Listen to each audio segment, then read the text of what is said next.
اعوذ باللہ من الشیطان الرجیم بسم اللہ الرحمن الرحیم یسبح للہ ما فی السماوات وما فی الارض الملک القدوس العزیز الحکیم۔ ہر وہ چیز جو آسمانوں میں ہے اور جو زمین میں ہے اللہ کی تسبیح بیان کرتی ہے، اور وہ دنیا و آخرت کا فرمان روا ہے اور اپنے فیصلوں میں غلطی اور خطا سے پاک ہے، نہایت ہی زبردست ہے، جس کی ساری تجاویز حکیمانہ ہے۔ یہاں سے سورہ جمعہ شروع ہو رہی ہے۔ یہ مدنی صورت ہے، 11 آیتوں اور 2 رکوعوں پر مشتمل ہے۔ اس میں درمیان میں ایک لفظ آیا ہے جمعہ، اس کی مناسبت سے سورہ جمعہ رکھا گیا ہے سورت کا نام۔ اس کا موضوع بحث یہ ہے کہ پہلے رکوع میں پورے کا پورا یہودیوں کا بیان آیا ہے کہ یہودی قوم نے پوری کوشش کی کہ اسلام کی دعوت کو دبا دیا جائے اور ختم کر دیا جائے، لیکن وہ ناکام ہو گئے۔ 6 سال تک انہوں نے کوشش کی۔ نبی کریم صلی اللہ علیہ وسلم جب مدینہ طیبہ میں رونق افروز ہوئے تو اس وقت کا حال یہ تھا کہ اس وقت 3 یہودیوں کے قبیلے وہاں پر آباد تھے، بنو خنیقہ، بنو نذیر اور بنو قریظہ، اور یہ تینوں قبیلے مسلسل مسلمانوں اور اسلام کے پیچھے پڑے ہوئے تھے، ایڑی چوٹی کا زور لگا رہے تھے کہ کسی نہ کسی طریقے سے آپ صلی اللہ علیہ وسلم کی دعوت کو دبا دیا جائے اور ختم کر دیا جائے اور آپ کو زیر کر دیا جائے۔ لیکن اللہ تعالیٰ نے ایسا انتظام کیا کہ آہستہ آہستہ ایک کے بعد دیگر سارے قبیلوں کو تباہ و برباد کیا اور ذلیل و خوار کر دیا۔ قبیلے بنو قریظہ کے سارے مردوں کو سزا کے طور پر ہلاک کر دیا گیا اور دوسروں کو غلام بنا لیا گیا، ان کی جو دیگر لوگ تھے، اور دوسرے 2 قبائل جو تھے بنو خنیقہ اور بنو نذیر، ان سب کو جلا وطن کر دیا گیا۔ اس طریقے سے ان کو دور ڈھکیل دیا گیا مدینہ سے۔ لیکن اس کے باوجود بھی وہ لوگوں کی شرارتیں جاری رہی اور انہوں نے دوسرے عرب قبائل کے ساتھ مل کر مسلمانوں کو شکست دینے کی کوشش اس وقت بھی جاری رکھی جب جنگ احزاب ہوا، جسے غزوہ خندق بھی کہا جاتا ہے۔ وہ اسی وجہ سے ہوئی تھی کہ وہ تمام لوگ مل کر یہودی سارے عرب کے قبائل کو ایک جگہ جمع کرنے کی کوشش کی تھی، اور یہ چال چلی تھی کہ مسلمانوں کے اوپر ایک بارگی حملہ کریں گے اور ان کو صفِ ہستی سے مٹا ڈالیں گے۔ یہ کوشش انہوں نے بڑی زور و شور سے کی تھی، اور آ کر وہ سب کے سب جب جمع ہوئے غزوہ خندق کے موقع پر تو اللہ تعالیٰ نے ان کے اوپر ایک ایسی آندھی چلائی کہ وہ سب کے سب ناکام اور شکست خوردہ ہو کر وہاں سے واپس لوٹے۔ اس طریقے سے اس کے بعد بھی وہ چلاتے رہے اپنی کوششیں، لیکن صلح حدیبیہ کے بعد 6 ہجری کا واقعہ تھا یہ کہ اللہ کی طرف سے حکم آ گیا کہ اب وہ غزوہ خیبر میں جو جا کر بس گئے تھے سارے یہودی، تقریباً 4 طرف سے جمع ہو کر ان کو ڈھکیل دیا گیا تھا کہ جا کر ان کے اوپر حملہ کرو، اور غزوہ خیبر جب پیش آیا، خیبر کو فتح کیا گیا بغیر کسی خاص زحمت کے۔ معمولی سی زحمت اٹھانی پڑی مسلمانوں کو، اور وہ لوگ ہتھیار ڈال دیے سب کے سب یہودی، اور وہاں سے ان کی شکست کا سلسلہ شروع ہوا، وہ ناکام ہوئے تمام کے تمام۔ اور اس وقت انہوں نے یہ بات سمجھ لی کہ اب ان کی کوششیں کامیاب نہیں ہو سکتی۔ انہوں نے مسلمانوں سے درخواست کی کہ ہم یہیں پر رہ جاتے ہیں، مسلمانوں کے کاشتکار بن کر، کسان بن کر یہیں پر ہم کام کر لیں گے۔ ایسی شکست انہوں نے قبول کر کے مسلمانوں سے ان کو یہ درخواست کرنی پڑی۔ اس کے بعد وہ اطراف و اکناف میں بھی کچھ قبیلے آباد تھے، وادی القرا، فدق، تیما اور تبوک وغیرہ میں یہودیوں کی آہستہ آہستہ وہ بھی ہتھیار ڈالنے شروع کر دیے، اور ایک وقت ایسا آ گیا کہ سب کے سب سارے یہودی مسلمانوں کی رعایا بن گئے، اسلامی حکومت کی۔ وہ مسلمان جس کا نام تک سننا وہ گوارا نہیں کرتے تھے، اور جن سے بات کرنا ان کو گوارا نہیں تھا، ایسے مسلمانوں کے پاس ان کو جا کر ذلیل و خوار ہو کر ان کی رعایا بن کر رہنا پڑا۔ ان کی کمر پوری کی پوری ٹوٹ گئی تھی اس وقت، خیبر میں سے جو ان کو خیبر فتح ہوا تھا اس وقت۔ یہ ان سے خطاب کرتے ہوئے اس صورت میں اللہ تعالیٰ 3 باتوں کی طرف توجہ دلا رہے ہیں کہ سب سے پہلی بات تو یہ کہ تم لوگ تو وہ ہو جو رسول کو جو ہم نے مبعوث کیا تھا تو اس کو تم نے ماننے سے انکار کیا۔ اس وجہ سے، کس وجہ سے انکار کیا تھا؟ یہ صرف اس وجہ سے تھا کہ تمہارا زعم باطل جو تھا وہ یہ تھا کہ تم یہ چاہتے تھے کہ تمہاری اپنی قوم میں سے رسول کو آنا چاہیے،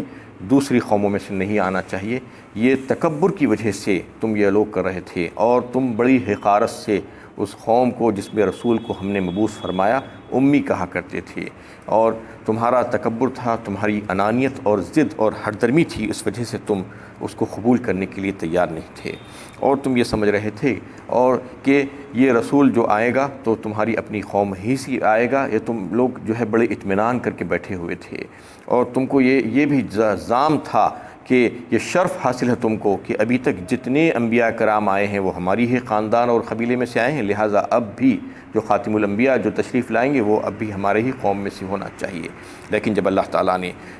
دوسری قوم میں سے ان کو مبعوث کر کے نکال دیا، اور وہ تمہاری نظروں کے سامنے آ کر یعنی لوگوں کو ہدایت دے رہے ہیں، لوگوں کو اللہ کا کلام سنا رہے ہیں، اور لوگوں کے نفوس کا تزکیہ کر رہے ہیں، یہ تم سب اپنی آنکھوں سے دیکھ رہے ہو، اور جو لوگ آج تک جاہل اور گنوار تھے وہ تمہارے سامنے دیکھ رہے ہیں کہ ہدایت پا رہے ہیں، تو اس کے باوجود تم ماننے کے لیے تیار نہیں ہو۔ اور ایک بات اللہ تعالیٰ نے اس میں بتائی کہ تم کو ہم نے حامل قرآن بنایا، حامل توریت بنایا تھا، لیکن تم نے اس کا حق ادا نہیں کیا، اور تم نے اس کی ذمہ داری کو سمجھا نہیں اور اس کو قبول نہیں کیا، اور اس کی آیات میں تم برابر اس میں وہ کرتے رہے اور چھپاتے رہے اور اس سے روگردانی کرتے رہے، اور اللہ کے پیغام کو تم جو ہے اس پس پش ڈالتے رہے۔ اس کے باوجود تمہارا یہ خیال تھا کہ تم اللہ کے چہیتے ہو اور اللہ تعالیٰ تم کو عذاب نہیں دے گا، اور دوسری بات یہ کہ تمہاری اپنی قوم ہی میں سے رسول کا آنا چاہیے، یہ تمہارا زعم باطل تھا، جبکہ یہ اللہ تعالیٰ فرما رہے ہیں کہ اللہ تعالیٰ کا فضل ہے، وہ جسے چاہتے ہیں نواز دیتے ہیں، اور رسالت تو اللہ تعالیٰ کی سب سے بڑے انعامات میں سے ایک انعام ہے، وہ جس کے لیے جس کو مناسب سمجھتے ہیں۔ اللہ عالم حیث یجل رسالت فرمایا ایک مقام پر اللہ تعالیٰ نے سورہ انعام میں، اللہ تعالیٰ بہتر طور پر جانتے ہیں کہ اپنی رسالت کو کہاں پر رکھیں، تو ان کو معلوم تھا کہ یہ نہیں کہ تمہاری مرضی سے اور تمہاری خوشی سے یہ کیا جائے گا کہ تمہیں جو اختیارات نہیں دیے گئے تھے کہ تم اپنی مرضی سے رسول کو منتخب کرو، جبکہ تم کو جب توریت دی گئی تھی تم نے اس کا حق ادا نہیں کیا، اور تمہارا حال تو یہ ہے، اس کی مثال دے کر اللہ تعالیٰ نے بیان فرمایا کہ تمہارا حال بالکل گدھوں کا سا ہے، کہ گدھوں کی پیٹھ پر ایک بوجھ کتابوں کا لادا ہوا ہے اور اس کو پتہ بھی نہیں چلتا کہ اس کے اوپر وہ کون سا بوجھ لاد کر لے جا رہا ہے، اس میں کیا مضامین ہیں۔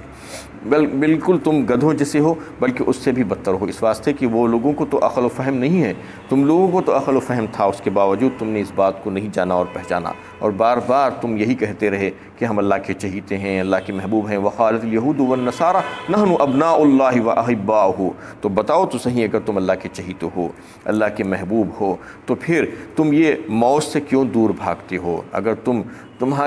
کو جو ہے ڈر نہیں ہے، خوف نہیں ہے، تو تم پھر موت کی تمنا کرو، کیوں نہیں کرتے؟ جبکہ تم نے ایسی ذلت آمیز شکست اٹھائی، مسلمانوں کے پاس ذلیل ہو کر تم نے رہنا پسند کیا اور ان سے درخواست کی کہ ہم یہیں رہ جاتے ہیں۔ تم موت کو مانگنا چاہیے تھا، لیکن تم کو معلوم ہے کہ تمہارا ضمیر اس بات کی گواہی دے رہا ہے کہ تمہارے کرتوت ایسے ہیں کہ تم ایسی حالت میں اللہ کے پاس جاؤ گے تو اس سے زیادہ ذلیل و خوار ہو جاؤ گے وہاں پر جا کر، اس لیے تم اس کی تمنا نہیں کرتے، تم اس سے دور بھاگنے کی کوشش کرتے ہو۔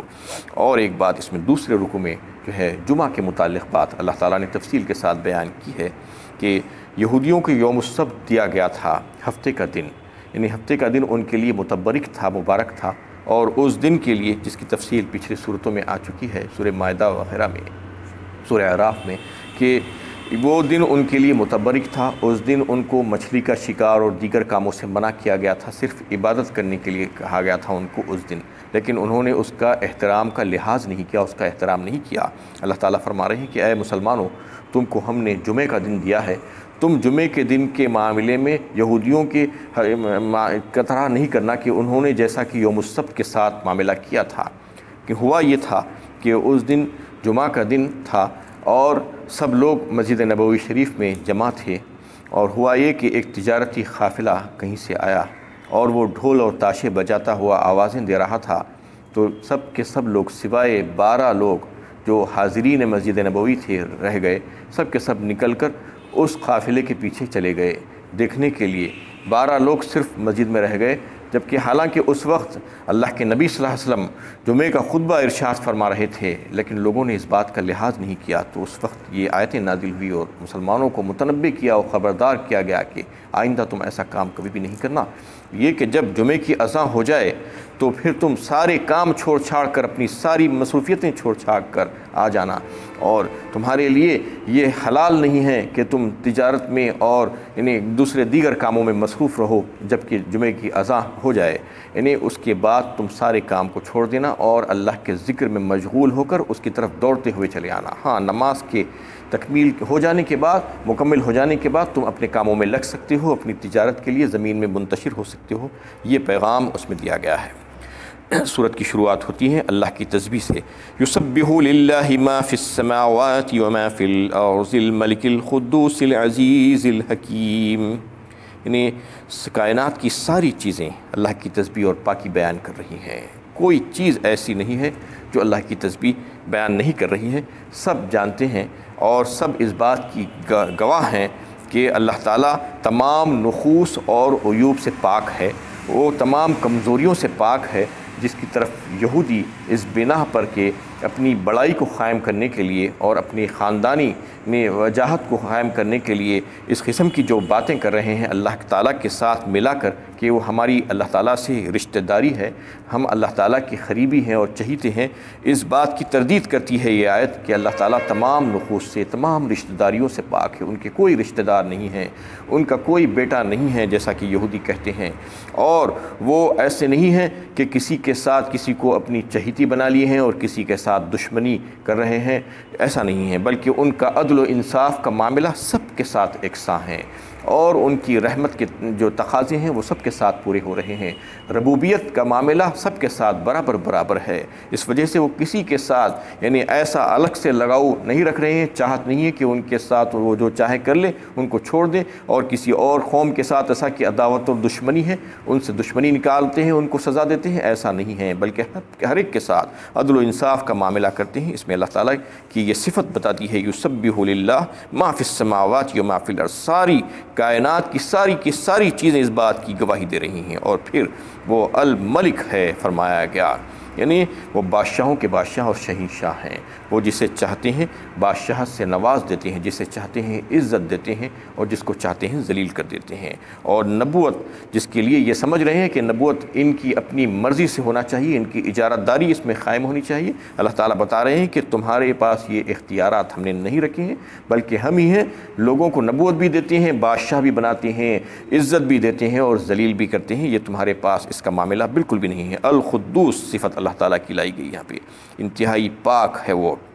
اور سارے عیوب سے پاک ہیں، اس میں کوئی خطاؤں کا احتمال نہیں ہو سکتا کہ خطائیں اور جو ہے غلطیاں تو تم سے ہو سکتی ہیں اور تمہارے فیصلوں میں غلطیاں ہو سکتی ہیں، تمہارے ذہن میں جو ہے غلط بات آ سکتی ہے، لیکن اللہ تعالیٰ تو ان تمام چیزوں سے پاک ہے، العزیز، اور وہ زبردست ہے، غالب ہے، اس کے فیصلوں کو نافذ کرنے سے کوئی روک نہیں سکتا اور اس سے لڑ کر کوئی جیت نہیں سکتا، الحکیم ہے وہ، اس کے سارے فیصلے حکیمانہ ہیں اور دانش مندانہ ہیں۔ یہ پوری آیت میں اللہ تعالیٰ نے ان کا جو مضمون آ رہا تھا آگے یہودیوں کے متعلق، اس کے تعلق سے اپنے اوصاف کا، اپنی صفتوں کا، اسماء حسنہ کا تذکرہ کر کے بتا دیا کہ ان کے جو بھی فیصلے ہو رہے ہیں اور جس بات کا تذکرہ کیا گیا ہے وہ ساری کی ساری باتیں صحیح اور درست ہیں، اس میں کسی قسم کی کوئی خطا اور غلطی کا احتمال نہیں ہے۔ هو الذی بعث فی الامیین رسولا منہم یتلو علیہم آیاتہ ویزکیہم ویعلمہم الکتاب والحکمہ وَإِن كَانُوا مِن قَبْلُ لَفِي ضَلَالٍ مُبِينٍ، اللہ وہی تو ہے جس نے ایک ایسی قوم سے جو امی ہے، ایک رسول محمد صلی اللہ علیہ وسلم کو اٹھایا جو انہیں اللہ کی آیتیں سناتے ہیں اور ان کی زندگی سنوارتے ہیں اور وہ انہیں کتاب و حکمت کی تعلیم دیتے ہیں، حالانکہ اس سے پہلے وہ لوگ کھلی گمراہی میں پڑے ہوئے تھے۔ اس میں اللہ تعالیٰ آپ صلی اللہ علیہ وسلم کے اوصاف کا تذکرہ فرما رہے ہیں کہ آپ صلی اللہ علیہ وسلم کی فرائض منصبی کیا تھے، اس کا تذکرہ آیا ہے، اور یہ بات واضح کر دی گئی کہ وہ یہودی جو نبی صلی اللہ علیہ وسلم کے تعلق سے اور آپ کی قوم کے تعلق سے یہ کہتے تھے کہ ان کی اصطلاح کو اللہ تعالیٰ بیان فرما رہے ہیں کہ امی کہتے تھے وہ لوگ، امی کا مطلب یہ ہے کہ ناخواندہ، اصل مطلب تو اس کا یہ ہے غیر تعلیم یافتہ، پڑھا لکھا نہیں ہونا، اور وہ قوم میں یہ عجیب و غریب بات تھی کہ اللہ تعالیٰ نے وہ قوم جو امی تھی اور اس میں نبی کو بھی امی ہی بنا کر اٹھایا، اور پھر ان سے جو کام لینا تھا وہ تعلیمی کام تھا اور اصلاح کا کام تھا۔ کیسی عجیب و غریب بات تھی، جو پڑھے لکھے نہیں ہیں ان سے تعلیم کا کام اللہ تعالیٰ لینا چاہ رہے ہیں۔ اللہ تعالیٰ جو چاہیں وہ کر سکتے ہیں۔ اور یہ یہودیوں کی جو اصلاح تھی وہ ان کو بڑی حقارت سے دیکھتے تھے اس قوم کو، اور کہتے تھے کہ یہ تو امی ہے، یہ بڑے حقیر اور ذلیل اور کمزور قسم کے لوگ ہیں ہمارے مقابلے میں۔ تو اللہ تعالیٰ فرما رہے ہیں انہی لوگوں میں سے وہی ان کو جو ہے ہم نے نبی بنا کر اٹھایا، وہی قوم میں سے جس کو تم بڑی حقیر سمجھتے تھے، اور پھر اسی میں سے ایک انسان آیا جس کو رسول ہم نے بنایا، اور وہ تمہارے لیے تمہارے سامنے اللہ کی آیتیں پڑھ پڑھ کر سناتا ہے۔ سب سے پہلا فرض منصبی اللہ کے نبی صلی اللہ علیہ وسلم کا وصف جو تھا کہ کلام اللہ کی تلاوت کرنا، کلام اللہ کی تلاوت کرنا ایک الگ سے وصف ہے، ایک الگ کام ہے۔ جو لوگ یہ سمجھتے ہیں کہ تلاوت کرنے سے کیا ہوتا ہے، تلاوت کرنے سے بھی بہت کچھ ہوتا ہے، اس سے جو ہے نیکی کا کام ہے انتہا سے زیادہ، اور تلاوت بھی کرنا چاہیے۔ اللہ کے نبی صلی اللہ علیہ وسلم خود تلاوت کیا کرتے تھے، صحابہ کرام بھی جو ہے قرآن کی تلاوت بھی کیا کرتے تھے، اس کو سمجھ کر بھی پڑھتے تھے، اس میں غور و فکر بھی کرتے تھے۔ تو سب سے پہلا